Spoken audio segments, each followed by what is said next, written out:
that it's something that no one expected, that is going to be a sea change, a huge shift in the way everything works. And the internet was that.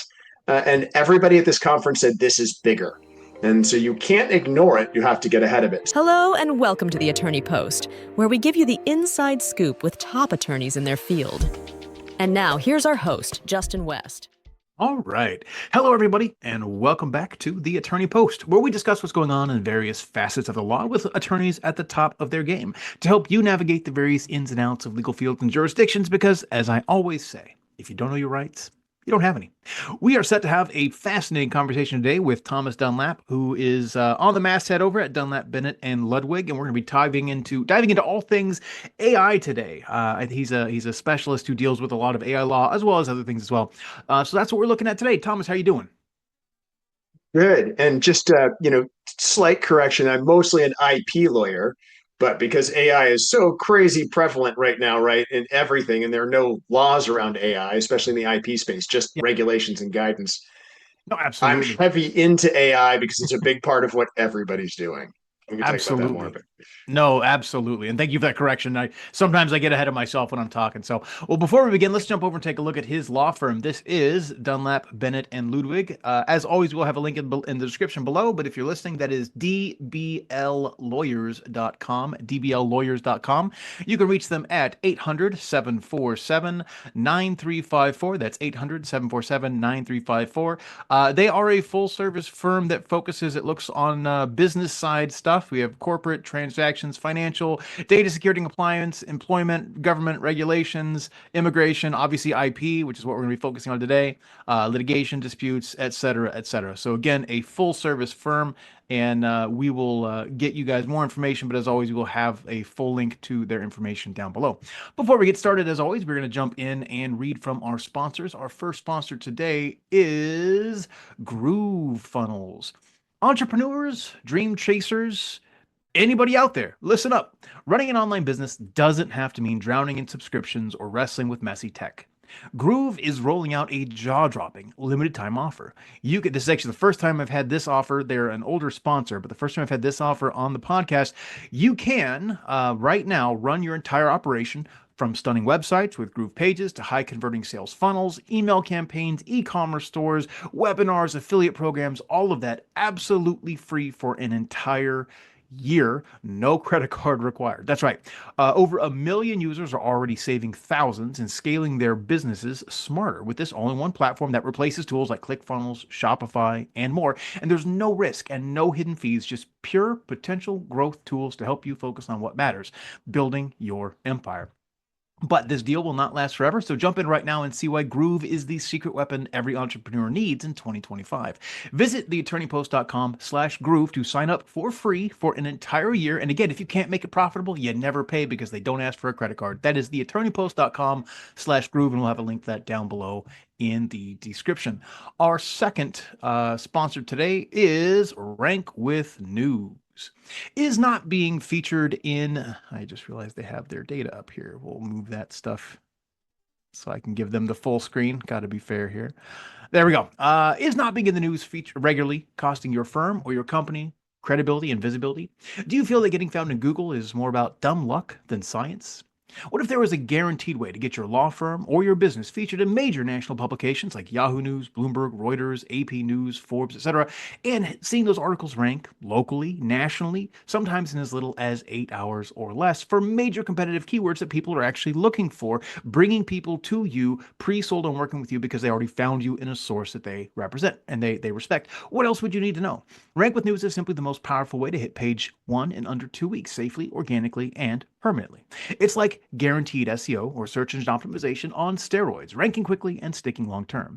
If you're tired of poor visibility for your business, visit rankwith.news to learn more and book a time to speak with a specialist about featuring your firm or your business in major national 8-figure traffic sites that can launch you to page 1 in a matter of hours. Get media exposure, rank higher in Google, build credibility, and win more customers with rankwith.news. Alrighty. Jumping back over here, and let me close that down and stop my screen share. Zoom is being really a little flaky on me today. Alrighty, so I have got Tom with me. Thomas Dunlap is a seasoned attorney and founding partner over at Dunlap Bennett and Ludwig.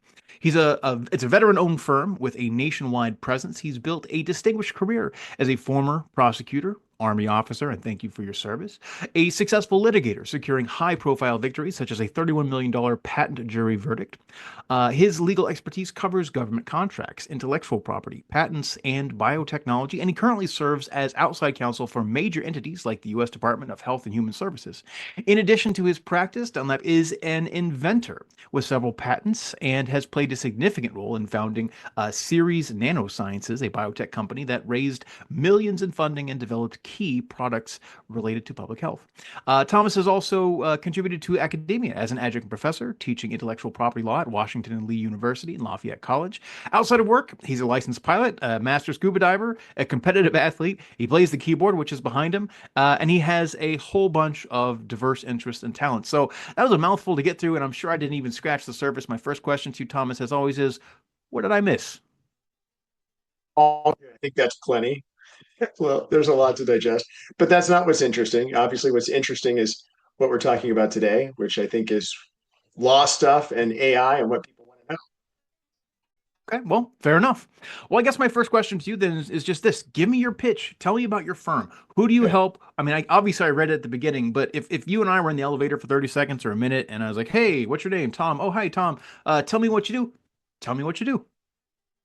Sure. So what I do is not what my entire firm does, obviously. So my firm is, as you said, a full service business firm. If it touches or concerns a business, somebody at my firm's going to do it. One of my partners, for the most part. If we don't, we're going to tell you. We're going to associate someone with us to do it. We're about 80 lawyers. Our center of gravity is in the DC metro area. We've got a fairly big office in Chicago. We have an office in Seattle, an office in New York, and an office in Delaware. So my practice is focused on intellectual property litigation. What I do with most of my day, setting aside the government contracts piece for a second, is I deal with patent portfolios, either from inventors or from universities. I have a few university portfolios, and these are people who own patents, but they're not doing anything with them. They're either not licensing them, they're not monetizing them, they're not using them, or maybe it is a business that is using its patents, but someone's infringing it. So I typically, although I've been on the defense side of patent infringement, I'm typically on the plaintiff side, the patent owner side, enforcing it against people who infringe or who are using the patented technology without a license or without permission. And very often we do that through funded litigation, which a lot of people haven't heard of. But that's where a university doesn't want to spend millions of dollars on patent litigation. So I will take that portfolio and go to litigation funders and get the money for them to litigate the case from these litigation funders. And of course, the funders then get paid based on the outcome of the patent litigations. So that's a big chunk of what I do in terms of being a lawyer. In terms of other things that I do at the firm, my role is to help grow the firm, to find lateral attorneys, particularly in our space. We are right now heavy on the hunt for corporate and M&A attorneys that are complementary to our national IP practice. We are probably a 70% IP firm with government contracts and some M&A, but we're really trying to grow the M&A side of that practice, especially with firms that don't do IP. We do about 1,100 patent applications a year, 500 or 600 trademark applications. We manage a portfolio of 8,300 trademarks for small people, restaurants, small companies in small towns, all the way up to the federal government. All of NIH's trademarks, FDA, CDC, all their marks are things we manage or watch or prosecute and deal with. Fortune 500 companies, all of those things, everything in between. So it's a lot of stuff, and so those are my two roles: help grow the firm, find the right attorney slot in Dunlap Bennett Ludwig, or to join with us collectively and collaboratively, and then the IP litigation piece. And I do government contracts, bid protests. As an ex-Army officer, I had a top secret clearance, which sounds amazing, but a lot of people have top secret clearances. If you're an Army officer, you automatically get one, or you can't be an Army officer. So that's kind of what I do in the law space. You mentioned I teach a law school class at Washington Lee University School of Law. I teach intellectual property litigation. And then I teach an undergraduate class at the School of Engineering at Lafayette College. I teach intellectual property for scientists, engineers, and entrepreneurs, which is a fun class.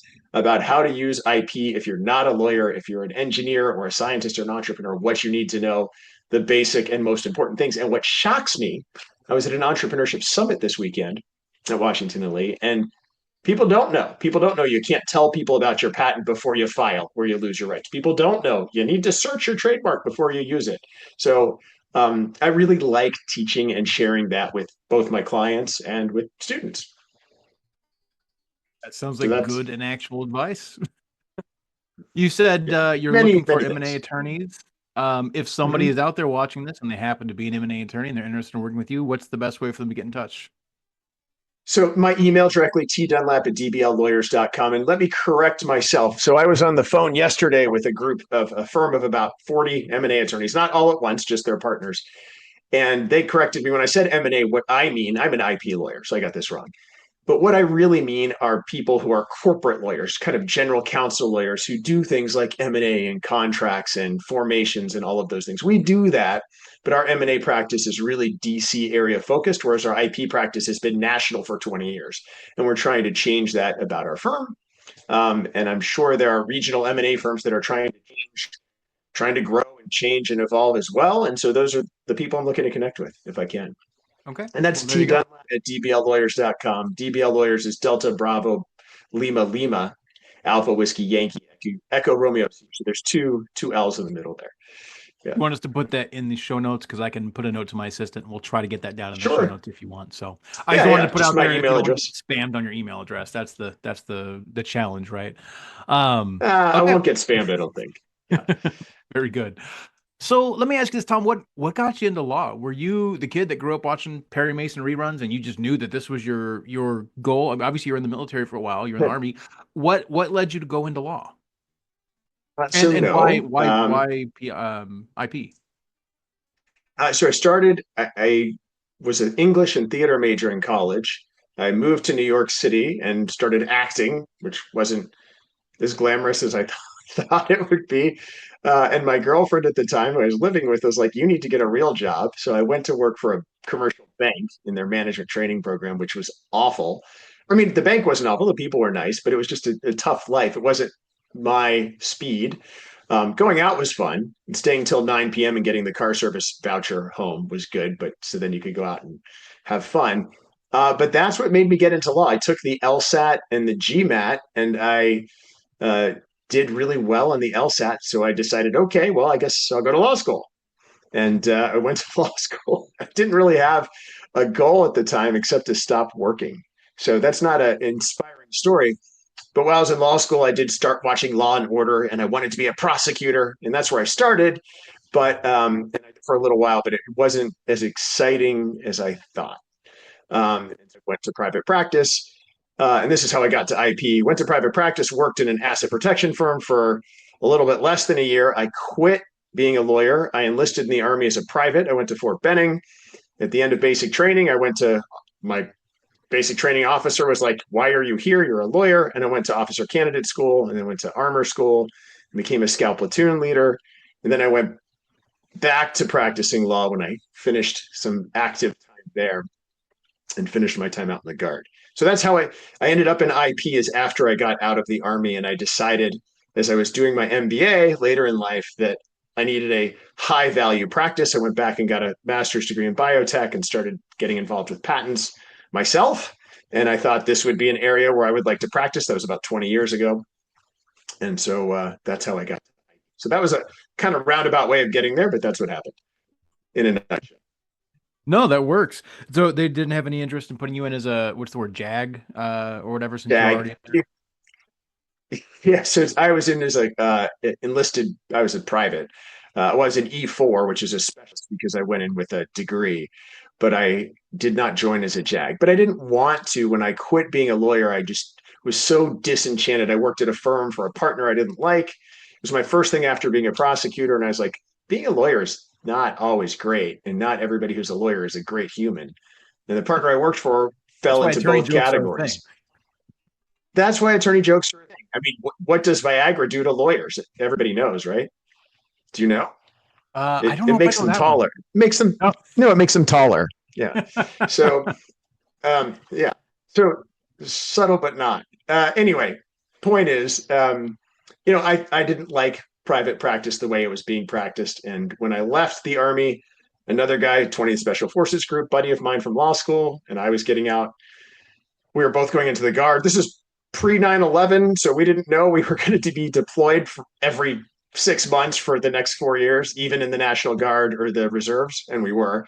But we started our own firm. We're like, let's have a firm where we kind of aren't going to be jerks to people and act like jerks and make it about money. We're going to make it about doing what we love, which is law and working with people. So that was our goal, and I think we've continued with that. So yeah, that's how we got You there. just kind of gravitated into IP. That was just an area that you found fascinating, or like, did you want to follow in the steps of was it Einstein who was apparently a patent clerk for a while, or Edison? He Who was was a it? patent clerk, yeah. Yeah, Einstein. He was a patent clerk in Switzerland, which is where I grew up and went to high school. But he was in the Swiss German part. I grew up in Geneva. But anyway, all that aside, but he didn't end up being a lawyer. He ended up being a brilliant scientist who won Nobel Prizes and changed the world. I ended up being a lawyer. And I I mean, wasn't a patent clerk. I was an army officer who a little bit you're different. I you're don't know, young still. appreciate the comparison, but that's really nice. Like that's a little bit of a stretch. Yeah. Foundation. You're young still. You never know. You could wind up revolutionizing relativity again. Yeah. Well, let People me are ask you doing this. that. There's some Okay. anyway. So No. I'm not going to get into chaos theory and Brownian motion, but stuff's happening. I think it's kind of interesting. It's changing Einstein's theory of relativity, but has nothing to do with this. So well, we might have to at least get into like Turing tests because we're going to talk about AI later, and I'm really curious to see where yes, your we can. views on that. Before we get there, though, you've got a multi-state law firm, and you've Mhm. had this for at least a few years now. And we not that long ago got through living through this pandemic thing. And one of my favorite questions to ask people, usually they're in different states, is what their experience of the pandemic, the shutdown, the reaction to the lockdowns and everything else was. But you obviously are in a multi-state firm, so you might have had a very unique perspective on that as well. So just for a minute, indulge me and tell me about your experiences of the shutdown, what it did for your firm, how it changed you in any ways, made things better, made things worse, affected you differently in different states, et cetera. Because I'm always kind of curious to hear what different people's experiences were during the pandemic. So we had some advantages. So we are a federal government contractor, and the benefit of that is that we didn't actually close because we were considered essential. So the pandemic laws, I don't know if you remember this, but certain people were, I think, firefighters, police, and lawyers who work for the federal government as contractors. We were contracted to Department of Homeland Security and NIH, HHS through NIH's Office of General Counsel. So we were considered essential. So our firm didn't have to close its physical offices, but we did have rotating days. What it did for us is it took a lot of two things. One, a lot of associates who were in office all the time before the pandemic. One of them said, I'm moving to Kansas with my family. And another said, I'm going to go, our New York office, one of our partners, like, I'm going to live in a farm in New Jersey. So, because there's this 2 years of not going in, and New York was really locked down. So, we ended up having a lot of empty office space after the pandemic with the same number of human beings, but people got used to not coming in. So now these offices, even for the folks that still had offices and had stayed in the region, they were in 1 or 2 days a week. So in the last 2 years, we've spent that time convincing lawyers, okay, if you're in 2 days a week, you need to hotel. You need to be a consultant. You need to be a KPMG guy. You don't get your own office. If you're in 3 days a week, you get your own office. We'll pay for it. But to the extent, so that changed. And we do have associates. We really worked. I think most firms probably did this. We really learned how to work remotely well. Even my old partners who were like, no, every day associates in the office, let's see them, let's touch them, whatever. I need to be there and not lord over them, but to manage them and mentor them. And now these partners are like, it's fine. This guy's a great associate. He writes amazingly. He's smart, and he lives in Kansas. And we have no practice in Kansas. We're in DC and Chicago and Seattle, but it works great. It works fine, and it has for the last few years. And we have kept attorneys that I think big firms have lost. We've actually picked up a few attorneys from larger firms where sometimes we lose them to salary, we gain them to lifestyle. I gotta So, ask, only because I live in Kansas. Whereabouts in Kansas does he live? oh, sorry. Uh, Somewhere in the flat part. somewhere. I, I, yeah, I'm I grew sorry. up in I grew up in Topeka, And I lived for a couple years in Lawrence, home of the Jayhawks, Rock Chalk Jayhawk, home of basketball. That's where it was invented. And I now live in Atchison, Kansas, which is the birthplace of Amelia Earhart. It's 7 square miles and about 12,000 people. So not a very big town, but it's nice. Yeah, I, his I last did name's live in the DC Corval. area for two If years, you though. okay, where'd you live in DC? Well, I actually no, I take that back. I lived in Northern Virginia, but I commuted into DC like 4 times a week for graduate school. I live in Northern Virginia. I live in Loudon, so Okay, yeah, yeah. you We were a know, little further out. We yeah, lived we're in Front Royal, but so we would drive. oh wow, you commuted 4 times a week from Front Royal to DC. Yep. Well, wow, I congratulations was to you.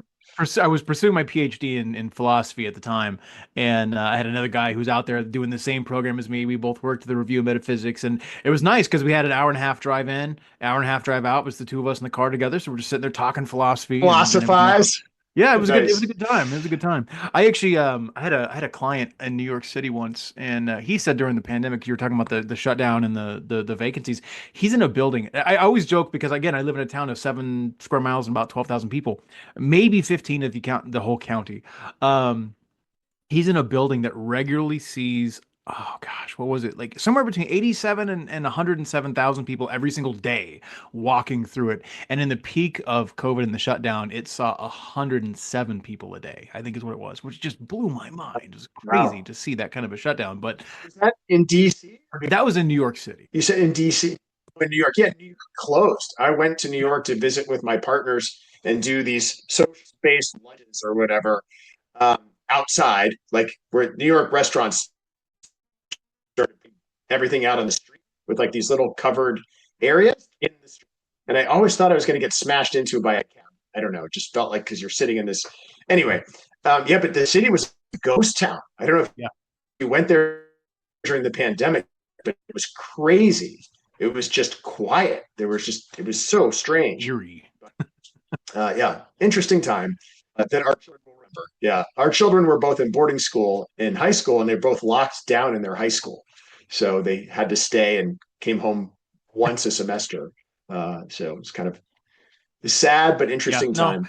fortunately, I think we're done with it. And God willing, knock on wood, we're not going to see that coming down the pipeline anytime soon. So here's We do need vaccines, though. Without vaccine thing, that would be that we could, anyway. you actually, I don't know what you said. You said we need vaccines and then you cut out. So I don't know if that's mine or your end. Oh, I'm I'm getting sorry. a weird lag in your If we podcast. stop the whole idea of yeah, never mind. Yeah, no worries. Nothing important. I'm just saying, we don't want to happen again. So take Yeah. care of yourself is the Take care of short yourself. answer. That's ideal. I mean, absolutely. Get some exercise, go out there, get some sunlight, get your vitamin D, soak it in. I think that's good for everybody. So 100% on board with that. Well, let's flip over and talk about your practice of law. One of my favorite things to ask attorneys on my show is to tell me about your failures because I'm a firm believer that as long as you learn from it, every failure is really a slow burn win. So Tom, can you tell me about a time in your practice of law that you failed? Maybe it was you were in a court case and it didn't go your way. Maybe you just forgot to file paperwork or whatever it was. But what did you learn from that, and how do you carry that forward to always make sure that you're giving the best care to your clients? Sure. So for the most part, I can tell you about a very early on court case that I lost that was upsetting. And it was absurd at the same time. So I'll share that. But I will say I have not ever forgotten to file court papers like in my life in 20 something years. And that would be that would be a failure for sure. But I think that'd be pretty bad. So I think the failure that stuck with me the most throughout my life in law, I've done some business things that failed as part of the law practice. So we tried for a while to have domestic relations attorneys join our all business practice. And they were great. Like one of the guys is my good friend for 20 years, and he joined the practice with like 5 or 6 divorce lawyers and criminal law attorneys. And they had a great practice, very profitable. But the way that practice is run and the clientele, the way you have to market that is so different. It's so antithetical to what you have to do when you're a business law firm or an IP law firm that after 11 months, we decided we broke up after we're like, this is great. There was no way successful. We learned a good lesson. And as a firm, we're like, we're going to grow, but we're not going to grow by adding practices that don't fall into what we do and aren't adjacent to what we do or don't mesh with. So that was a failure of 11 months. That was a good failure, because we took away a huge lesson, and I'm still close. They get in DC Metro, if there is a divorce, it still goes to that firm if somebody asks me, because I think they're great lawyers. And I think they're like 20 lawyers now. So they've grown. We were about 20 lawyers back then. Now we're 80. We've grown. So it's all worked out separately. The other failure, so the biggest law failure in court in the case was when I was prosecuting, I was working a juvenile domestic relations docket. And this has nothing to do with my practice now, literally nothing. I don't do any of this, just to be clear, but this was an interesting case. The case was, we had a police officer had arrested and a man who had his girlfriend, I guess, not his wife, but was having a meet. And this was an alley in Norfolk. And it's all public records, I'm not, criminal case. And the man killed the baby as it was being born.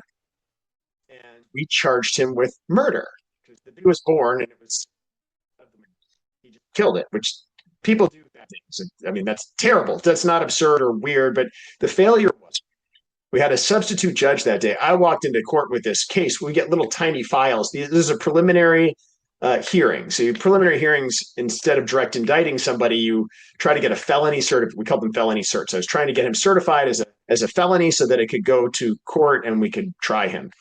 And the judge found, reading the law, he said the child wasn't quickened from the womb because the umbilical cord hadn't been snipped, and therefore it wasn't murder. And we had charged the wrong thing, and he dismissed the charges, which to me was absurd. Now, there's something called direct indictment, which is a separate process with a grand jury, blah, blah, blah, blah. But we direct indicted him. He went to trial. He got convicted of exactly what we charged him with. But this judge, that day, I came back from court, and I talked to my boss. I was the first year. I was like, what the heck?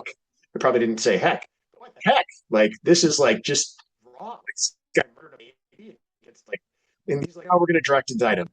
That is crazy. So that was a crazy result and a failure. But something I learned from that is you do not always see, not everything is obvious and not everything is easy, because usually as a prosecutor, it's your courtroom. You're standing there all day with your files and you go through them ahead of time. You're like, I mean, this guy just killed a baby. He admitted to doing it.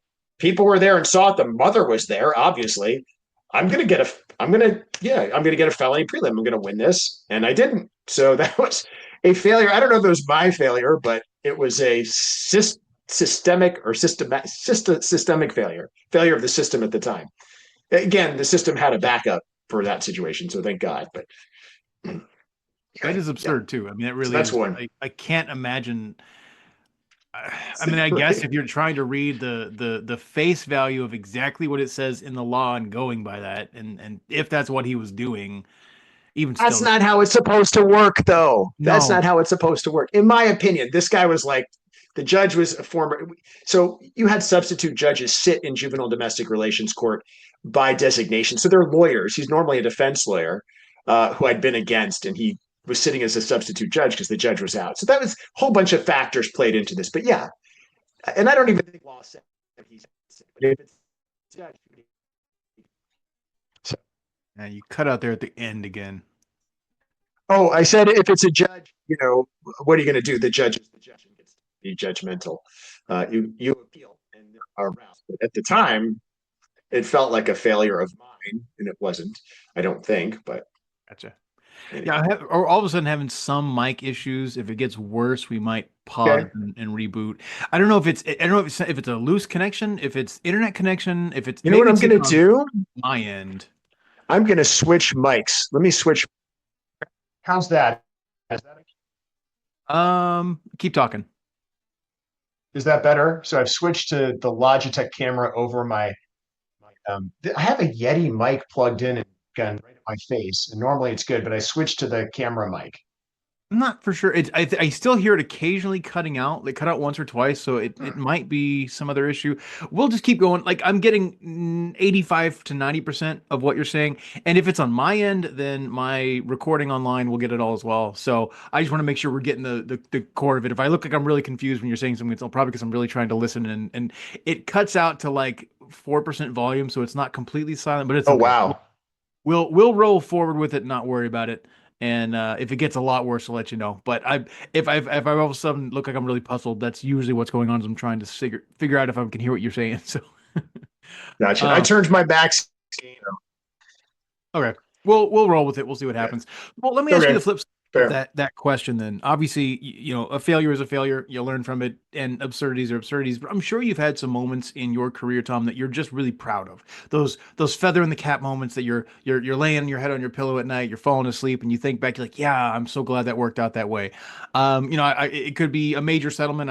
The $31 million patent jury verdict that you got, or it could be, anything at all. So, what is one or two of the things in your career that you're most proud of? I mean, jury verdicts like that are great. I felt really good about the um, huge patent verdict a couple of years ago. That was a 2 week jury trial, and I thought the jurors were writing mean notes about us. At the end, they were like, we got to pull one of the jurors as he was walking out. And I said, this was Texas, West District of Texas Federal Court. I said, why did you give us the verdict after listening to us? He literally said, well, we weren't paying attention to anything y'all said after the first day. We just knew you all weren't liars and that they were liars. I was like, okay. So we spent 14 days going over patent schematics and explaining technology, and you just didn't care. Like, I didn't say that to him, but that's what happened in my head. So I felt proud of it, sort of, but I was kind of like, well, okay, but I guess I don't seem like a liar, so that's good. I don't know if he was saying liar or lawyer, because there's a whole, we knew you were liars. No, I'm just kidding. Um, and then I guess the other thing I'm proud of is I got a counter claim. My client got sued for $10 million, and I came into the case after another firm had it for 3 or 4 years, a pretty famous firm. My client was on Fox News a lot. It was a pretty big case. The Washington Post sat through the whole case, and it was a jury trial. And we walked out of the case not with a verdict against my client for $10 million. We completely won that piece, but we also got a counterclaim verdict for $1.8 million in his favor, which is Wow. crazy because we had only asked for $600,000.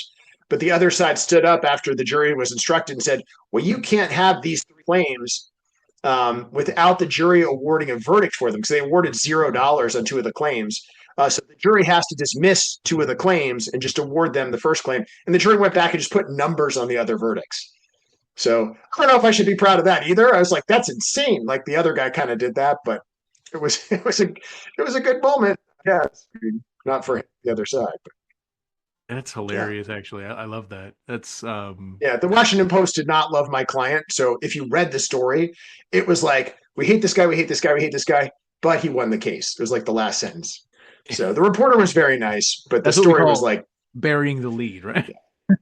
yeah, it was buried. I mean, so sure. I think that's what happened.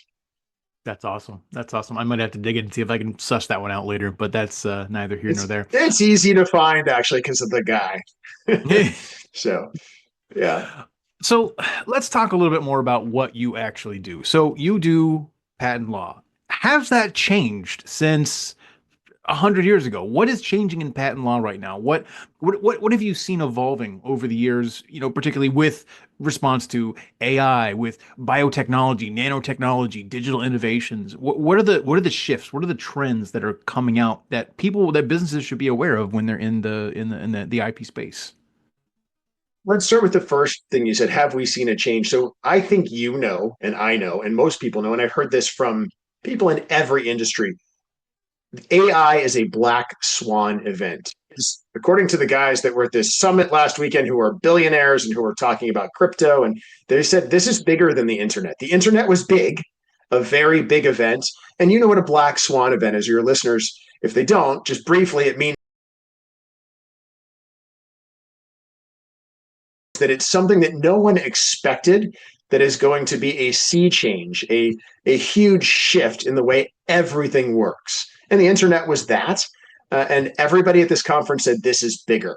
And so you can't ignore it. You have to get ahead of it. So same thing has happened in the patent space. The number of AI patents and the number of things involved, sure, those have gone up. But what's really interesting is how people are now able to invent things AI things, just things like I don't know, a water bottle that does something, or a pen that does something, or a mechanical thing, or an electrical thing, using AI to enhance their inventions. The USPTO came out with guidance last year. And so I will point out something for all of your listeners. There is no law in the United States on AI as we sit here. There's no federal law. Congress has legislated nothing because it happened too fast. There needs to be, and there will be, absolutely. But right now, everything we have at the USPTO and the US Copyright Office with respect to copyrights and with respect to patents and to a lesser extent trademarks is all guidance from the regulatory agency. So it's all from the executive branch, either the USPTO or the US Copyright Office. And the US Patent Office has come out and said, you can use AI to invent as long as the inventive step is taken by a human being. And so it's greatly expanded the ability of humans to invent, to understand the ways where people haven't invented, to identify problems. And it's tremendous. The other slightly interesting side note is that two countries, there's a guy going around, a doctor, a smart guy, who invented an AI engine that literally all it does is create inventions that are patentable. That's the goal of his AI engine. It created two things. If a human had done these two things, are completely patentable. They're new, useful, not obvious. Section 112, they're fully enabled. They can be done. And the DABIS is the name of the thing that does this. And he took it to the USPTO and said, give me a patent on this. And the USPTO said, it's patentable, but that's not a human being, so no patent. It's in the public domain. Nobody can have a patent on that. But he took it to other countries at the same time. And two countries, I believe South Africa and I think it's Saudi Arabia, have awarded a patent to an AI. So I think we're in an interesting space. Does that AI now own that? Do they have human rights? Do they have, like, it's an AI, it's a machine this guy created. And so the questions that people are asking, especially in my space, but in every space, owns what comes out of AI? Is it what the people who trained the AI, the programmers, is it what the AI was trained on? So there are a bunch of lawsuits, none of which have been resolved, by famous creators, famous artists, not just artists who draw things like the Marvel Studios, but Megan Thee Stallion and all these other musical artists whose content's being taken and AI is being trained on it. And the controversy is interesting. So I put this to my students too, because you fall on one of two sides, is that, so the theory, if this interests you, it interests me. So I'll just 100%. Share it with you until you're like, really shut up. Yeah. Keep going. Until you say, shut up. So here's the dilemma. If these artists own all this stuff and you are taking it and copying it under copyright law, you're infringing. But if you're a human being and you take it and copy their stuff, you're infringing. But if you're an AI machine or you're a human, you can read a book. This is copyright law about Abraham Lincoln, and you read one book, and it's by Justin West. And I decide, all right, I like Justin West about Abe Lincoln. I'm not going to read anything else. Based on the knowledge I gained from reading his book, I'm going to write my own book about Abraham Lincoln. Totally legal. I can look at art by Kandinsky. I can listen to a song by Drake. Maybe not Drake. He's kind of out of fashion now. But I can listen to music by famous musicians, whoever. And I can write my own music, taking from that ideas, right? I can learn from it. And that's the whole point of copyright and patent and things like that, to evolve. But what I can't do is copy their stuff. I can't sample it. I can't take a piece of it. That's copyright law. And patent is I can't create something that reads on the claims of a patent. So the question is, what is AI doing? Is AI copying that stuff because it's a machine? And the people who own ChatGPT, Claude, Anthropic, all of the AI engines, Meta's AI engine, all are saying, no, this is what a human would do. It's reading this stuff and learning from it, but everything it makes is new. It's creating. It's not copying. And what the artists are saying, it's a machine. How can that be? And the dilemma is nobody, not the owners of the AI engines, not the programmers who coded the AI, nobody knows what happens in that black box. Yeah. It's just kind of crazy. So it's sort of interesting. So right now, as the law as it stands, you can use AI to invent and patent things, but it cannot be the inventor itself. So it cannot take the creative step. The human has to contribute substantially to that. And for copyright, so this was a famous case last spring, or maybe it was the spring before that. It was a manga novel, and manga is a kind of popular in Japan, artist-driven graphic novel. And the woman who wrote it, It was Zarya of the Dawn is the name of the book, and it's a very famous copyright case. It basically set the policy for all copyright in the U.S. And the Copyright Office originally awarded an entire copyright to her for this graphic novel. And she disclosed in her application, which you are required to do, that AI created all the images, but I drafted very detailed prompts to create the images along with the text story that I wrote. And the Copyright Office came back on their own and said, actually, we're only granting you a copyright in what you wrote. And all of the images are now public domain because AI cannot create the prompts that you put in. Nobody owns the output. So if you create something with AI completely, and you can use AI to create something that's copyrighted, you have to disclose it. But if it does most of the creation for you, it is in the public domain. So if you write a book with a prompt like, write me a book that's an adventure about Iceland with spies, and that's all you put in and it writes a whole book, you don't own that. That's public domain. If you were to write a very detailed prompt, write me a book, here are the characters, here's the plot, here's the outline, here's the setting I want, and you spend a lot of time doing that, you can own the output, but you have to disclose AI was involved. Same for music, same for art. I will point out that an AI that generates and creates art just sold for a few $1 million at Sotheby's this past year. And I can't remember the name off the top of my head, unfortunately. But so this is real stuff. It's again, I keep saying a sea change, like I was in the army. I don't know, is that a land change? But it's a big change. Black swan. I agree 100%. I'm going to jump over and share my screen again for a minute. I'm going to share something that an AI created. I don't know if I have the rights to do this or not, but we'll just see what happens. 2023 wasn't that long ago. You do? And there was this is critique or commentary. You can share it. Yeah, you're good. There was you're good. I'm just saying. Yeah. Discussion about AI creating video, and what people were doing is they said, "Well, I want to see Will Smith eating spaghetti," and so this is 2023. These are videos of Will Smith eating spaghetti, and you can see it sort of understands who Will Smith is. It sort of understands spaghetti. It sort of understands eating, but it just can't quite put it all together. And it makes for some funny videos, to be sure. But this was 2023. I think the way this was stated was this was 794 days ago or whatever it was when somebody was doing this initial talk, and then you jump to today, which it's about to do. And all of that's actually 2024. So this is last year, and it's already gotten better than this, right? But you can see here he is. That really looks like Will Smith. It looks like he's being silly, but like it really looks like he's eating spaghetti. Yeah. And this is him chewing and drinking, and like that's all AI. That's all. Like obviously, it doesn't fully understand. Like he's like sucking up the pasta or whatnot, but we don't even know. We don't know what's coming down the pipeline. That's a 700-day jump.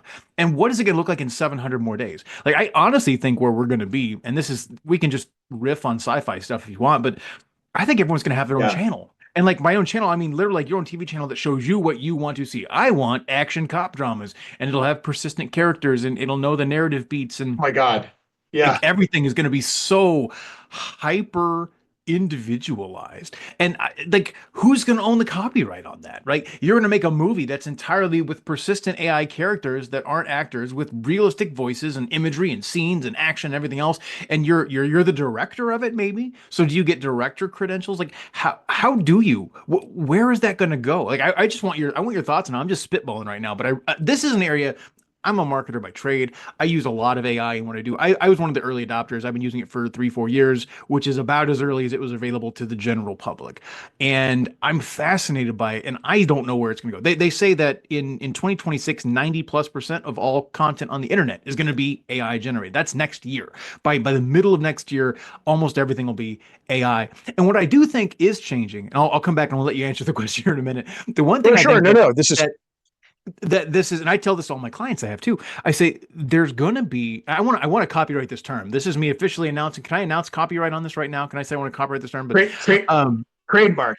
So to protect term in association with brand for all your readers, that's trademark. Copyright is like writing a book or doing art or something. Anyway, sorry. Yeah, trademark. You can. So tell me what the term is. Well, I'll tell you if we can trademark it. Artisanal human content or something along those lines. Because I think things like this, like an actual podcast where we're sitting down and we're talking about things. I mean, think your Joe Rogans and everything else. Those grew in massive popularity as everyone had the little magical black boxes that they can carry around with them in their phone and in their pocket, and they can listen to things and whatnot. But I think as we get to this rise of AI, this rise of faceless channels, this rise of AI generated content, it's a glut on the internet. You're going to see a shift towards artisanal human content, a conversation with somebody who's actually an expert talking about the things. And I don't believe that AI will ever be able to fully replicate that. Part of that's a metaphysical assumption, Well, but we'll see. I mean, I hope not. Yeah. So you've heard of, we are in what's considered narrow AI. All these large language models are narrow AI. And according to these experts that I talked to at this entrepreneurship summit that I was at, who are in the venture space, in the Bitcoin space, everything is progressing towards AGI, artificial general intelligence. And AGI is essentially a massive brained version of a human being, like where it's making its own decisions. It's deciding what to research, things like that. We could get there. I wouldn't rule it out. So you've heard of Moore's Law. I think what you were referring to about the spaghetti video, that's Moore's Law. Yeah. That's the exponential growth of technology. Basically, it was the founder of Intel, somebody Moore, I can't remember his name. He said that every 2 years, the number of transistors in an integrated circuit will double. And so everybody uses Moore's law to say that's what happened with the internet. That's what's happening with AI. Basically, it's an exponential increase in the whatever it is, technology. So I think that's part of why we're in this one, not just because it's so amazingly useful. Just anecdotally, my wife, anti-AI person, and she's a lawyer. Well, my wife as And well. yep. Okay. So, but she had one of her clients is being sold. It's a pretty big company. They had 40 government contracts and commercial contracts that she had to review in like 3 days and look at the assignment clause for each one, describe the assignment clause, and see whether or not it's assignable and what the conditions were for assignment. And I looked at her and I said, drop these in. I'll leave the AI engine nameless for now, so I'm not just randomly advertising, but drop this in this AI that we have that's a closed AI that doesn't go out to the web or whatever. Ask it to do that for you and drop them in, 5 contracts at a time and have it cite directly to it so you can check it. 2 hours later, I came back and she said to me, we're not going to have jobs in 5 years. And now I don't think that's true because AI is not going to be going to court. That happened recently. Somebody used an AR avatar on a Zoom court hearing, and the judge was not amused. Yes. It was disclosed. So, but it certainly will make lawyers a lot more efficient, and you certainly will need a lot less of us. And I think, man, the accounting profession, good grief. Like, I love my accountant, but will you ever need an accountant? I mean, I don't know. Like, it seems like, but anyway. So yes, it's interesting. Sorry, I digressed a lot. Oh, I mean, this is what this is all about. We're making artisanal human content here. So, trademark. Right. So you can file a trademark. I mean, it's a little descriptive, but it's possible because you're using it. You could actually trademark that. So we can talk. You could just email me. I might have to reach out to you later. I don't know if I actually care about that phrase. I might just grab the website and this is what we do. We create artisanal human content. But I start in commerce. So I'm just going to give you free advice. If you grab the website and you don't file a trademark and you start using it in commerce a lot, you're creating trademark rights that you can protect. Oh, there we go. All right. Well, let me just go over to GoDaddy and we'll make that purchase. Yeah. If somebody hears it, they might file a trademark ahead of you and try to jump you. But if you're using it more, anyway, I won't get into it. But before I put this out there, I'll just go do it, and we'll be good. Total side note: I just mentioned GoDaddy. They're not a sponsor of this podcast. I don't even like using them. I think they're too expensive, and I hate I hate everything about GoDaddy. But they have an AI URL search now, which is neat. So you tell it what you want. Like, hey, I have a product that does X, Y, and Z. Or I want a URL that's similar to X, Y, and Z. And it'll give you like 50 options. And it's amazing how creative it actually comes up with. I've tried this inside of ChatGPT and Grok and a couple of others, and they'll give you a lot of great listings, but they can't check and see if those are available. Whereas GoDaddy instantly goes out and says, oh yeah, these are all available. These are all the ones you actually can get. This is what it would cost you to get this one. Wow. And here's a couple others we can buy for you if you want or whatnot. But I was fascinated by it. I hate GoDaddy. I've never liked using their software. I've never liked using their platform, but this thing is cool. Like, it really, as somebody that does a lot of digital marketing by trade, being able to really quickly find a meaningful, short, concise, descriptive URL is huge. So I loved seeing that. Absolutely. Again, it is absolutely a black swan. Everything is changing. And I'm floored and terrified at the same time. I think that's the human Yeah. thing. I will say one other thing. You mentioned the guy show. One of my favorite things about the pandemic was these videos Mhm. of people showing up to court with accidental augmented reality on, or like using their kids' Zoom, and they had some really obscure or profane title down in the bottom, like, "Is your name really Yeah. expletive Princess deleted, Twinkle expletive Pants. deleted." I mean, the most famous one is the cat The video cat where the face. Yep. older lawyer's like, Your Honor, I am not a cat.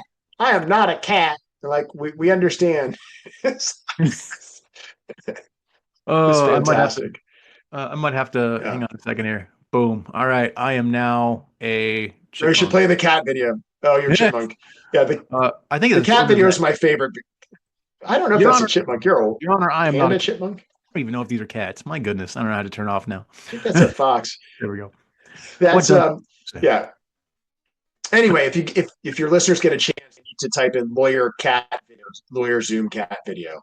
If I It's think about it, fantastic. I'll put that in the description down below as well, because that is just it's an internet classic, and they have the love languages. Memes are my love language, and so that's just a classic internet meme. Like, whether you care about law or not, whether you care about AI or not, that's just funny.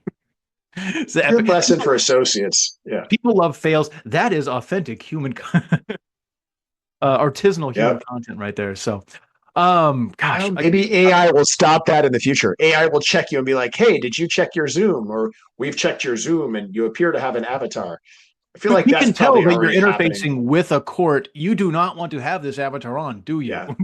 Click here if I you really. checked your schedule, and it says, We "Yeah, we've disabled it by default. Yeah, no. it's And, gonna. That's happening." some people have speculated, and I think we're just a couple of like years away from every student having their own personal tutor. And I think that's huge. Like, if you can have a tutor that and it knows 500 ways to teach a lesson, it knows all of Khan Academy, it knows all of human psychology, and it can custom an educational level for you. I think that's huge. I need to make these guys a sponsor at some point. There's a, what's it called? Jump Speak, I think it is. It's kind of like I know Duolingo. Jump Speak. Yeah, but Yeah, yeah. it's all chatting AI, and it has like 15 or 20 languages, and it'll teach you right now. I keep meaning to buy it and download it because I want to get better. My graduate was French. I took Japanese in high school, though I focus on a lot of dead languages. I do a lot of ancient Greek and Latin as well, and there's not one for those yet. But I would love to like really get good. I mean, again, as a marketer by trade, being able to speak Spanish and French especially are demographics and markets I would like to be able to get into and have more access to. So the fact that AI can train you on these things, we already have Yes. an AI tutor that's in your pocket that can teach you a language, and we're that close to an AI tutor that can teach your kid everything. Like, every kid will have their iPad with them, and on their iPad is Teacher GPT or whatever. Like, I don't Yeah. know. I don't know how I feel about that, but I I think think we're a week away from. I think that's happening now. I mean, look, if you take Chat GPT 4.0, you can make it your own tutor. I yeah, mean, it has access. So that's the other debate, right, about AI. So what if all these copyright cases happen and the court's like, you know what? You can't do your AI on the internet, on this content that's out there. You know what that means? That means that every AI, unless it licenses the content individually, piece by piece, will basically have knowledge. Let's see, it depends on the date, that is 70 years old. So everything will essentially be 19, everything that AI will know will be before 1950. It basically renders AI useless. So if the court takes that position, or if courts start taking that position, I think it's a problem. I mean, I think the yeah, value of AI is in its ability, and I don't think that anyone can stop this steamroller, or that you can't turn this cruise ship around. It happened with Napster and Grokster. I don't know if you probably remember all those things, right? You're older. oh yeah, So you'll they're like, never hey, shut we're down the just going group. to let you, yeah, we're going to just go ahead and give you music in MP3s. And you can upload it to your device. And the music industry is like, never buy CDs and buy records, buy DVDs. Well, my kids only know what they are because we had them, you know. Yeah, these pretty round Nobody shiny discs. nobody under 15 knows what those things are. But at the time, it was like a huge deal. Like, that'll never change because you don't own that content. And of course, we came up with a licensing scheme um, and regulate it and manage it. And that's what has to happen with AI. So right now, it's growing pains, but I think it's going to happen really fast because the value is insane. Yeah. Not billions insane, not trillions, but whatever's after that insane. Quadrillions, Quadrillions. quintillions, very Yeah. potentially. Like, just it is fascinating. This is an area I could talk about all day. Like, I really just, again, I work in Yeah. this space a lot, and so having someone that knows what they're talking about and is clearly an expert in this area is huge. So let's jump back and talk about you and your firm, though. Tell me how this is interplaying with what you do in IP. What are the big changes? I mean, we started talking about that a minute ago, but let's bring it back home because I really want to know, what are the legal changes? What do you think is coming down the pipeline? And obviously, Congress could pass a law, but that's just in our country, so there's still going to be international ramifications, everything else. Just brain dump on me. Tell me what is coming down the pipeline, and what changes you should make. I always ask the question. I give you a magic pen at the end of this, and I'll give it to you later. But just looking right now at this space, what laws do you think ought to be in place if you were there and you could make those decisions? Like how would you manage this reasonably? So I think it is really hard, and I don't want to say this because it's not really cop out. I don't think you can make laws around AI that you don't expect to change within 3 months right now, because AI itself, how it's being used, is changing so effing rapidly. Like it's not something law can catch up. Ethics and laws. What I would suggest if I was sitting in Congress's shoes or state legislature's shoes is state bars, and not every state bar, only like 10 of them so far, are coming up with guidelines and regulations, and they're different state by. So I'm teaching the Virginia State Bar course on the ethical use of AI in the practice of law. I'm teaching that this summer. So I'm putting that together. So I did a 50-state survey of what bars have issued regulations. I looked at the federal government and guardrails putting around AI and what courts have done across the country. And they're not all the same. They're all different. But part of that is a court makes a decision in 2023 about how AI should be used and how it works. And 6 months later, it works a different way and is being used a different way. And that decision from 2023 makes no sense in light of what's happening now. So we're all worried about, a Terminator situation. Although oddly, I think the overlord will be named like Cat 4.0 or something a little bit less aggressive, which is, would make me sad that GPT kills everybody. But and that's not that far fetched from what I hear from the experts. But it's really hard to make laws to control that because we can't control what's outside of the United States. We're all connected to everything through the internet, regardless of what laws we make here. We can't reach overseas. We can't reach even over the Mexican border to tell people in Mexico not to do these things in our country with AI, et cetera, et cetera. So if we regulate AI too heavily, we're going to fall behind 98% of the world. And I don't think that's necessarily happening at all. But I think it's hard to do. So what I would say if I had to make laws about AI is put some guide rails around it, make them flexible so that courts can make decisions as technology changes. And this is really hard for politicians, I think. All politicians, they need to stay informed. And I don't think that's going to happen. The Chevron doctrine just went out the window. And we can talk about the Chevron doctrine and the Loper case, the case that overturned Chevron, and whether or not agencies have valuable input and experts. But the point is, I think congressional and legislative people need to stay informed, and they need to build a flexible structure to manage AI law that allows it to change. I don't know. I almost maybe you need a panel of technical experts that sit in the legislature and review it every month and say, okay, these things have changed. We need to do this. I mean, that probably won't happen, but that's probably what you need because it is changing that quickly. So, Or you need Judge GPT, and he sits there, and he's always on, and he's always adapting it. Judge AGI. And then we're living in a Terminator world, right? Because now the AI is judging the AI. Yes. It's, I don't know, or it's Orwellian. Who's watching the Watchers? Anyway, I don't know. It is. Yeah. It So is such a weird time to be alive. it is. It's exciting too, though. It's exciting because I think the acceleration we're going to see in technology development, not just in patents being filed, but in the actual technology patents are protecting, is going to be insane. We're going to see so much more technology. Moore's law is going to be out the window. We're going to see more than an exponential increase in rocket science, in biotech, in discovery, because these massive tasks that took people years to do, even with the computers we had and supercomputers we had, are now being reduced to weeks with AI using those supercomputers. So I think we're Yeah. going to have energy needs, but maybe AI will solve the energy need. I mean, who knows? So No, absolutely. that's Um, Gosh, sorry. I always get floored when we have this conversation. Like I talk about this. This is my soapbox with a lot of my clients when I'm talking with them. We're talking about where they're going with their right. firm or where they're going with their business and what we need to be doing and everything else and whatnot, which is just I know I love it. Let's step back from AI for just a minute, only because I Sure. want to be able to showcase the rest of the stuff that you do. This is the attorney post. And I mean, I think we're already seeing, and maybe 90% of what you're going to be doing in 6 months is going to be AI based anymore, right?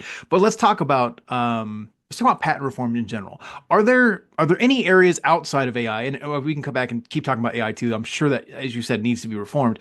But what other areas in patent law is there friction right now? What are areas that you see that patents aren't being granted the right way or enforced the right way or litigated properly? What reforms in patent law need to happen? So there's a fairly vocal organization, which my firm, full disclosure, we represent. We filed appeals with the Federal Circuit regarding their they're having. I just invited my email to go to a retreat with a couple congressmen who are supporting this organization. It's called U.S. Inventor, and their take on it is that the biggest friction is that inventors are rights to what they see as an outdated and unfair system that unfairly has been probably. I mean, there's truth in all of this, right? There's truth on the other side too, but particularly a huge tech lobby that has a lot of technology and is innovating, but they basically innovate. So right now, actually, Mark Zuckerberg was in Congress yesterday on a version of this subject. He essentially competed small businesses out of business by buying Instagram, and he had to testify about that. And they reopened his antitrust case. I don't know if you're following that at all. It's pretty interesting if you're not. It was literally yesterday. But that's what this Inventor org is saying about the patent office. So the Patent Trial and Appeals Board and some of the processes they have in place right now that result in a lot of invalidity findings on patents. In other words, if the Patent Trial and Appeals Board or a court finds your patent invalid, then you have no patent rights. You've lost your legal monopoly. So the first thing you have to understand is a patent is one of the last legal monopolies in the United States. If you have a patent for 20 years, you don't have the right to make or sell the thing that you've patented. You have the right to exclude others. That's a very powerful right. So, for example, if you invent the iPhone and I don't own the iPhone, but I invent an improvement on the iPhone, it can now shoot a laser beam from its camera, and kill people, which is weird. I know maybe that's the army in me. It's a weird thing to say. And Whatever, laser. but it's an invention. Yeah, shoots a laser beam for some reason that it did before, but I just made the camera super focus and do that with app. I have something patented. I can't sell my product because you own the underlying technology, but nor can you now integrate my cool new invention because I own that patent. So you have to come to me and license it. And what these smaller inventors are saying, they're saying that, well, Apple wants my laser beam because they want to be able to sell this to the military so they can just laser people with their iPhones. They're saying that the big company is just basically doing it anyway, and they have so much money that the small inventors can't fight back or sue them or protect their patents, and their patents are getting invalidated. And they're getting invalidated for reasons that they don't find valid. And there's so many systems in place to opportunities for these patents to be hurt or taken away. So right now, if you have a patent, you can go through what's called a re-exam, where the patent office decides to restrict your patent or limit it or get rid of it. That's the USPTO itself. You can, somebody who opposes your patent can take it to the Patent Trial and Appeals Board, even in the middle of federal litigation, and get the Patent Trial and Appeals Board, which is another branch of the executive, to invalidate your patent. Or they can sue you, and when they respond to your infringement complaint or just ask for a declaratory judgment, they can go to federal court and say, so there are three ways that a big tech company can go after a small inventor and get the patent invalidated. Usually the way they do it is they just do the thing. They wait for the inventor to sue them or just go away, and they'll either buy a license. Apple's famous for buying licenses, or they will wait till they get sued, and then they'll take all of these approaches to invalidating the patent. You saw the war between the EKG monitor device on the watch. That was a smaller company That guy was the lead speaker at US Inventors gathering this year, the guy who owned the EKG system that was on that watch that took Apple watches off the market, at least with that feature. I think it was Christmas 2 years ago. So, and that was an ITC, Section 337, yet another way you can stop patents. That was an import thing. But so that's where friction is right now in the patent space, particularly between inventors and tech companies. And don't get me wrong, tech companies are inventing and filing patents. But, and you probably know this, something like 60 or 70 or 80% of all innovation comes from small people, small companies, small inventors. It does not come from big tech. And they buy this and they try to find them, or they just try to outcompete them or outspend them. And that's this group that's mostly made up of smaller inventors, a lot of them in the consumer space, are fighting that idea and trying to make the patent system, in their view, more egalitarian. So that's a huge piece of friction. There's some short films about it. One of them was a huge chunk of the film was filmed to the background of me doing a Federal Circuit appeal. So the inventor of the bunch of balloons thing, they screw onto a hose and it fills up 50 balloons at one time. I remember when that so that kickstarted. That became huge. It was knocked off or infringed by Telebrand. I had a 5-year trial over it. That was the big verdict that you talked about earlier, in fact. But it went to the Federal Circuit 6 times for an appeal by one or another law firm on an aspect of one of the patents. And he showed up, the inventor, Josh Malone, with a camera crew and was filming the outside of the building and trying to get the lawyers for the other side on film. So there's a movie called, I think it's called Invalidated, if you want to watch the movie that he made with, his own money. So. Anyway, random aside, but that's the friction. And I think it's a good, at least informational point about the friction. And there are competing, there's a bill that they have drafted with some congressmen behind it. I don't know if it will pass or how far it will get, but I think it's an interesting and it's I think probably a positive thing. But the other thing people are saying now, this current administration is probably more supportive of that than the last administration. I don't know if that's true, but if so, that's positive for that. And it's probably positive for my practice of law. But I can't tell right now because nothing's happened. Spitballing a random idea here. One of the things you said was a lot of these major companies, they have lots of funding and they just take it and run with it. And the little guys can't even compete. They can't bring enough lawsuits to overturn, et cetera. Could you see in the future some sort of a change? I work with a lot of PI attorneys. I'm very familiar with their model. I like their model because I think it makes law accessible to people that don't have the funding. And it also so you do that right now. So you get you work on a contingency. 100%. Okay, I did not. So know how all of these work in the patent world. So unlike a PI case, and not to downplay PI, it's complex and expensive. A PI case will take, I don't know, cost you $100,000 to go to trial, right? Maybe $200,000 with an expert, whatever. The average patent case is $3 to $5 million at half rates. So it's usually $4 to $8 million to take a patent case to trial at regular rates for lawyers who do this. So to afford that for a small company is a lot. So there are these litigation funders. They're essentially hedge funds or venture groups, and they're middlemen who get money from hedge funds, them review what we put together in terms of a portfolio from a small inventor or a small company, and decide whether or not to give the funding to the company.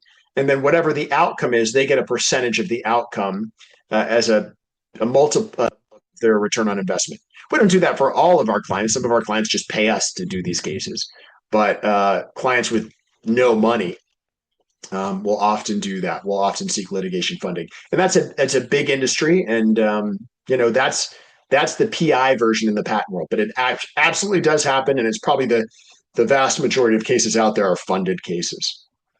So. Honestly, that's something new I did not know, which is fascinating because I don't deal with a lot of PI attorneys IP. I deal with a lot of PI attorneys, not a lot of IP attorneys. IP attorneys, right? Fair enough. It's kind of neat to see that there really is a similar model in IP and PI. That's fascinating to me. Again, well, the expert witnesses cost $500,000 to $1 million per case. You're paying a third party expert, so the cost alone, you couldn't do it. For the most part, most people can't do it yet. That makes sense. So, yeah. I mean, it surprises me that an expert witness is that expensive, I guess, but they do a lot. I've actually and they're all technical, highly technical experts. So they're PhDs or they're groups of PhDs. And you always have to have a damages expert and you have to have a technical expert. So you have two separate sets of experts, usually in groups, and they get deposed, and then they have to go to trial, and they have to do reports, massive reports. So it's a bigger thing than a typical personal injury case because of the two aspects. It's not just did you do it or not. It's did you do it? Is the technology valid? What is the technology? Understand the technology, explain if it infringes, and then what are the damages? How do you apportion those damages? What part of the device is infringing? It's not the whole device, it's a piece of it. And how does that? There's so much in a patent case. So it's a different thing, if you will. How do you think AI is going to make that simpler? And do you foresee adding AI into what you guys are doing in a meaningful way to help? Well, Yeah. We already, I mean, discovery is the biggest time saver. So discovery projects that would have taken 5 associates a week are now taking, and there's a bunch of products. We use one of them, but they're now taking like 3 associates 5 days. It's just reducing how much discovery work has to be done because AI can find the answers really quickly. It's really good at reading massive amounts of information and giving you the feedback you want quickly. In the old days, and the old days were last year, just to be clear, for like 20 years, you would literally have to sit in front of a computer as an associate and click through discovery documents and look for attorney-client privileged emails using hot words, keywords, and every time you found one, you would sort it into a thing. And that was literally like until the beginning of last year. And then all these programs now just do that. And then you have associates review it and confirm it, but it's crazy. So do you have associates go back and look at the stuff it didn't flag just to make sure it didn't miss things? Does it matter? Or do you find enough that you're like, oh, we found enough, we're good? And there has to be sanity checks on this, and the discovery services providers are big and well-known ones that everybody's using. So it's not going to miss the hot words. The key is, did you miss a hot word or a keyword? But that's the same problem you'd have with people reviewing it. Yeah. So the AI and a person are going to have the exact same error. And usually these keywords, and I won't get so boring, but attorneys go back and forth on what the keywords between the two sides are going to be for discovery review. I mean, I won't, again, e-discovery is a little complicated, super boring, and not something that some people are excited about it. I'm not excited about it, but rather than explain that, we're not worried about that because it is a thing that's covered. So, and I know we run past time. I've blown the time limit because I'm a talker, so sorry for that. Yeah. No, so I don't have a hard stop after this, which is fine. I was actually literally about to do our wind down though, because I don't want to take up your whole day either. I got to teach a class at 1:00, so associate cohort. We'll get you out of here really quickly. Here in a minute, I'm going to read. I'll ask you my last 2 questions. I gave you those beforehand. Question number 1 is: if you can go back and give young Thomas some advice, what advice would you give yourself and why? Other than the obvious, which is of course buy a lot of Bitcoin and hold it till 100K, obviously. And question number 2 will be: if I give you my magic pen and you can make a change, what would you make? So I'm gonna move it at rapid speed here. But before we do that, we are going to jump over and read from our last sponsor, as well as take a look at your site. I am talking with Thomas Dunlap of Dunlap Bennett and Ludwig. Dunlap Bennett and Ludwig. There we go. And if you need someone that does IP, this guy clearly has a good head on his shoulders and is worth your time. You can reach out to them at dbllawyers.com or 800-747-9354. Our last sponsor is Habanero Social. Speaking of artificial intelligence and how it can be making a change in your life, what if Google could send you free clients every single month to your business or your law firm? With Habanero Social, it's not a fantasy, it's reality. Habanero Social's AI platform optimizes your Google business profile to attract more local customers effortlessly. From cranking out high-quality content to managing reviews and fine-tuning your local SEO, Habanero Social manages it all while you sit back and watch your business grow. 85% of local searches happen in the Google Maps pack, the place you need to be to capture those clients. An optimized Google business profile doesn't just show up, but it engages people. It builds trust, it increases clicks, and ultimately boosts your business or firm. And Habanero Social is so confident that what they can do will move the needle for you and your business. They offer a 3 times ROI guarantee, meaning you will get 3 times more than you pay with them minimum, or they'll refund your money, or they'll work for free. Stop wasting your time on old school tactics that are at least 3 months old, which is back in the old days. Habanero Social automates everything that you need to rank higher and engage better and drive more clients to your business or firm. If you're ready to take on more clients without lifting a finger, visit habanerosocial.com right now and let AI do the heavy lifting completely risk-free, again, because of that 100% 3 times ROI guarantee. That's habanerosocial.com. And I happen to know the people that made this because this is my pet project. And we even have an AI created video right here, which I thought was really kind of fun. And it's got a voice that is reminiscent of Morgan Freeman, and it feels very Matrixy and everything else. So it's really kind of fun. So full disclosure, I am a we'll just say interest holder in Habanero Social. I think it works really, really well. So, but it is AI, so it's really funny that we're talking about AI in an AI discussion. So, question number one, Thomas, coming back to you. We go back in time. You meet young Tom. What advice would you give yourself, and why? Um, I don't know. I don't know that I would go back. I made a huge number of mistakes, but I think all the mistakes were instructive and are part of my life. Whether it's like having a lot of different girlfriends or relationships or businesses that failed or things that I did that were wrong, it all worked out in the end. I think the only advice I might give myself is probably like, I don't know, drink a little less alcohol, in your life, like tone that down at a younger age. Because, but again, I enjoyed it. So I don't know. I don't really have any young Tom advice because I wouldn't want to change anything. I'm pretty like joyous about what I do. I like what I do, and I'm in a job that I love, which is crazy, right? That's what lets you keep doing your job. Yeah. And a lot of people don't get that. So I don't know, nothing there. If I had a magic pen to change a law, I think that's what is your next question. Yep. I can tell you that right now. I would put, and I think Congress is maybe doing this now. I would put a limit on the president's ability to unilaterally enact tariffs. Oh. I would at least require congressional approval of, there's just, I mean, we have a government that, it's supposed to be checks and balances across the government. And I think now, I just never imagined that, we'd be in a place where we'd have to worry about that. But I think I would put a check on the ability of someone to drive economic policy that strongly without some other input. So I don't know that. I don't know if that's politically controversial. I feel like a lot of people who have had 401ks and now it's like a 200.5K, Yeah. would maybe agree with me on that. But I know a lot of my clients would. No, I get that 100%. I keep politics out of what I do on this podcast, but I always allow my guests to be as political as they want to be. Some dive That right was in, apolitical. and that's pretty. Justin, that was apolitical. That was Exactly. finance, man. That's just my money. So No, I agree with that 100%. Well, Tom, thank you very much for taking the time to talk to me today. I really loved this conversation. This is one of the most engaging conversations I've had in a while. It's an area that I'm super fascinated in as well, and clearly you know what you're talking about. So before we go, do you have any last words of wisdom you want to leave with our listeners? well, I appreciate your time, Justin. And I think this was a lot of fun. And I like talking about this stuff. So thank you for having me. Absolutely. Well, this has been the Attorney Post. I am, as always, your host, Justin West, and I've been chatting with Thomas Dunlap of Dunlap Bennett and Ludwig. As always, we'll have a link to their description down below. As always, this podcast, though we do deal with a lot of legal topics, does not itself constitute legal advice.